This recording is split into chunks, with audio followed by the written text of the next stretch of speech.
garšo alus. Nē, garšo ūdens. Es mazliet sajaucu.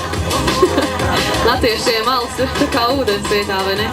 Tātad visa veida autosports, ūdens un Ēriks Līdakcīs. Arī viens no mūsu drifteriem ir viņa tāds tā kā elks.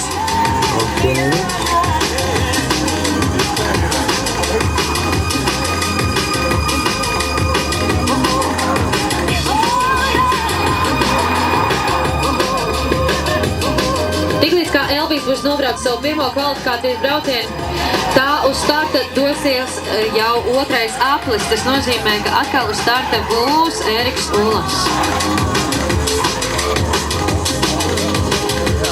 Šeit atpakaļejošajā līkumā to, kas ir tieši aiz visiem šiem skaistajiem baneriem un aiz mūsu telts, var ļoti uzskatāmi redzēt, cik mainīga trasa ir. Vietām ir ļoti, gandrīz pēģīta tāda iekšmalijā, un pa vidu šai trasē jau ir absolūti sauss posms.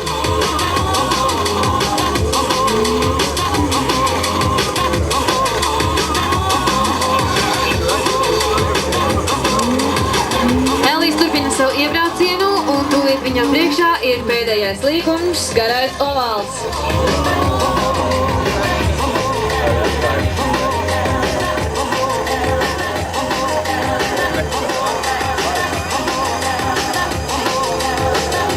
Elvijs Čēzišs, tātad SV.